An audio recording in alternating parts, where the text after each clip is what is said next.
Nasagot mo na ba ang module mo? Huwag kang mangangamba, panoorin mo ito.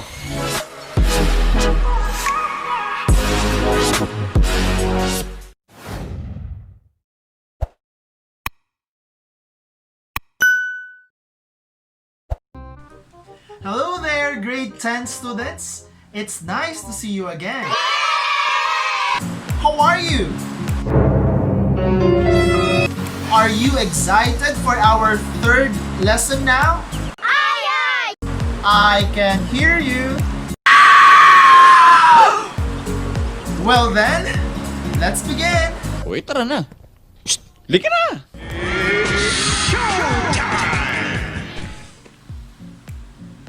So let us start our third lesson for this first quarter. So just like our previous lesson, lesson 3 or week 3 for the first quarter of English 10 is through learning activity sheets. For today, our lesson will focus on praise, the unity of plot, setting, and characterization in a material viewed to achieve the writer's purpose. Let us divide the learning competency let us chunk it so that we understand it better. So in this activity, you will be arriving at the writer's purpose. You would know the purpose of a writer for writing a particular literary piece. And in order for you to achieve that, you have to know plot, setting, and characterization. These are actually elements of a story. So later on, I will discuss and elaborate each of them. And most probably in this lesson, you have to view a material. So it's either you have to see a picture or you have to watch something. So get ready, alright? Plot, setting, and characterization. So temporarily, we will not have a lesson which is under grammar. So this is already under literature. So this one is interesting. I'm very interested in literature. I love literature. I hope you will also feel the same. So it says here, reading is the process wherein the readers grasp the meaning through the information presented in the written text. When you read something, it's decoding the letters put together and understanding and comprehending what is being conveyed in a particular sentence or paragraph. Reading skill requires the ability to understand the written text. The reader must not just read the text, but also must understand and comprehend the text well. That is true. So, reading the text is not enough. You must understand and comprehend the text. Stories, myths, novels, and poems are some of the written texts. I love all of these that a grade student must study. So you will be talking about different short stories. You will be talking about mythology. I'm very sad that we are not having a face-to-face class because this one is more interesting if it's in face-to-face class discussion. We will talk about Greek mythology, Zeus, Hera, Poseidon, and other gods and goddesses under Greek mythology. Also, we will talk about Roman mythology, but I just don't know now that it's modular learning. Poems, also you will learn about poems and some of the written texts that a grade student must study. I just repeated what I read a while ago. I'm sorry for that. Since English 10 focuses on word literature, that's true, the student must be able to understand the literary pieces. So for today, just basic, 3 elements: plot, setting, and characterization. So when we say plot, it's the sequence of the events. It tells part by part what happened to the story. Sequence of events. Actually, the most basic of this is the 4 C's. Commencement,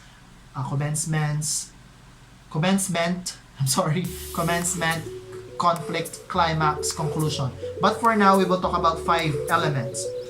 The exposition, rising action, climax, falling action, resolution. So exposition, you're exposing something. The setting and the characters are being introduced. Who are the main characters? Where is the story happening? And so on. For the rising action, the story becomes complicated. In every story, there's a conflict. There's a problem. Is it man versus man? Is it man versus man? Is it man versus the nature? Is it man versus zombies? Man versus whatever. So this is what we call conflict. And the conflict rises in the rising action. The story becomes complicated. More happenings occur in a particular story. And then climax, it's the peak, the highest or turning point of the event in the story. It's where the main story becomes intense. Okay, when you are watching a movie, so it's normal, and then rising action, oh, something is happening, and then climax, oh, and so on. That's how we present through emotions. And then after the turning point, now there is the falling action. So it rose higher, and then the highest, and then it goes down. So that is the falling action. The conflict is being resolved. The conflict becomes more complicated in the rising action. Now there is a need for a decision in the climax, turning point, decision point, actually the peak of the story, and then how the conflict is being resolved is the falling action. And then the main resolution, the concluding or ending part. Okay, the resolution, the end. Actually, there are different kinds of conclusions. I'll just name some. Expository happy, expository sad, and then we have the twists and turns. Expository sad, when there is a sad ending. Expository happy, when there is a happy ending. The main characters married each other and then they live happily ever after. Just like a fairy tale. And then twist, surprises. It's not what you expect. So these are the different kinds of resolution or conclusions, the concluding point. Next is what we call setting. It is the time and place where the story takes place. Remember, time and place. This is the part wherein the characters are being introduced and their appearances are being described. Very basic. And finally, we have the characterization. Characterization, the description of the characters in the story. How you present your characters. There are two ways a writer conveys the information about the characters. We do it directly. So the reader explicitly reveals the characteristic of the characters. Once upon a time, there lived a princess who is very beautiful. She belongs to the family of the king and queen in this particular kingdom. That's direct. It's being said. On the other hand, indirect, the reader is one that characterizes the character through the character's appearance, actions, and thoughts in the story. The language and the choice of words of the characters actually tell you what kind of characters they really are. That's true. Refer to your English 10 learners material, Celebrating Diversity Through World Literature. Unfortunately, we don't have book. So you can actually search this in the internet. Arachne by Olivia Coolidge. Plot. Under plot, example of this story, Arachne. Arachne was a maiden who was famous throughout Greece. This is actually a Greek story because of her talent in weaving. Blah blah blah. So it's the exposition. The main character is being introduced. The rising action. One day, an old woman heard what Arachne said. She claimed that her skills were a match with the gods. The old woman got mad with Arachne. The old woman was Athena, one of the goddesses. She challenged Arachne to a weaving contest. The turning point. Okay? Rising action. No, not the turning point. The conflict becomes more complicated. Now, Arachne has to have a competition against Athena. Climax, Arachne's design was a pattern of scenes that showed evil and unworthy actions of gods. Athena felt so insulted with the work of Arachne. Wow! So she insulted the goddess of wisdom, Athena, Pallas Athena. Right? Falling action, Athena turned Arachne into a spider. Because she challenged Arachne. Now she was turned into a spider. Resolution, all spiders descend from Arachne. And as the Greeks watched them spinning thread wonderfully fine, they remembered the contest with Athena and thought it was not right for even the best of men to claim equality with gods. Okay. You have to be humble. In Greek mythology, it's all about gods and goddesses. Okay? Setting, Arachne was a maiden who lived in an obscure little village. Okay, obscure little village.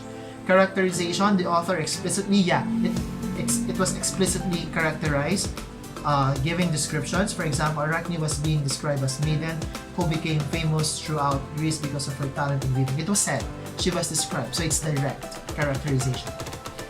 Alright, now let's proceed to your activities. Read and study the myth below. You have this in your module. It's entitled Orpheus. After reading the myth, answer exercises A, B, and C, and then read carefully the directions indicated in the following exercises and activities. So you have to read this one. Orpheus by Alice Lowe. Orpheus, you can see him here. This is Orpheus and this is Eurydice. Some pronounce it Eurydice, but if I'm not mistaken, Greek names, remember this, Greek names are pronounced the way they are spelled. For example, Aristophanes, not Aristophanes. Sophocles, not Sophocles. Plato, what else? And so on. Now, let me just introduce it a little. There were 9 goddesses called Muses. This one is interesting. Greek mythology. The gods, the 12 Olympian gods and goddesses. Then we have 9 goddesses. They are called Muses. They are born out of Zeus, the chief god of the Greek mythology. Zeus is actually known as womanizer. He has lots of wives. Zeus and a titaness named Mnemosyne. So Mnemosyne, others is Mnemosyne, so either is correct, but it's never Mnemosyne. Presided over a different art of Muse, presided over a different art or science. Calliope, one of these sisters, was the inspiration of poets and musicians.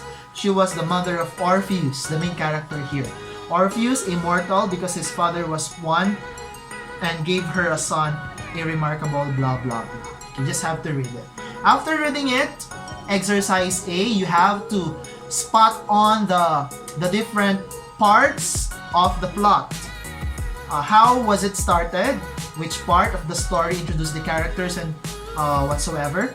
And then what are the complications? What were the complicated actions that made the conflict more interesting? Rising action. And then, what was the turning point, the highest peak of emotion, the climax? And how was it resolved, the falling action? And how did it end, the conclusion or the resolution? For letter B, draw the setting showing the time, place, and appearances of the characters. Wow! So you're gonna draw here. This is Orpheus. And then below, give a brief description regarding your drawing. So you write your description here. So it doesn't need to be a perfect drawing, you can do it. Letter C, the characters in the story were characterized directly. As the reader of the story, Orpheus, how would you characterize each character indirectly? So make indirect characterization. Perhaps by choice of words or whatsoever. Letter D, name any movie that you have already watched, then identify the plot. Here, you have to watch a movie, okay? I'm not requiring you to have an American movie. It's okay, whatever movie you want to watch. And then answer the questions. What is the connection of the plot, setting, and characterization to one another to achieve the writer's target goal? And what is the importance of the unity of the plot, blah, blah, blah. So, exposition part of the movie, rising action part of the movie, climax, falling, resolution. Don't forget the title here. And then the setting, and then the characters and characterizations, and answer the questions given. There you have it, and then reflection part. What did you learn, and how did you feel about it? And that's it for today. Very short but very interesting. It will take time for you to watch a movie. Please choose the best movie you can choose. And thank you for watching for today. I hope I have taught you and I have shared with you my knowledge about literature. And I hope this video was able to help you understand your lesson. Hope to see you again next week. Please do not forget to follow me in my accounts, Instagram, Twitter at StiffSphere, my FB account, SteveSP, and my YouTube channel. Please subscribe to my channel, StiffSphere's Vlog. Bye-bye. Thank you. Have a nice day. See you again next time.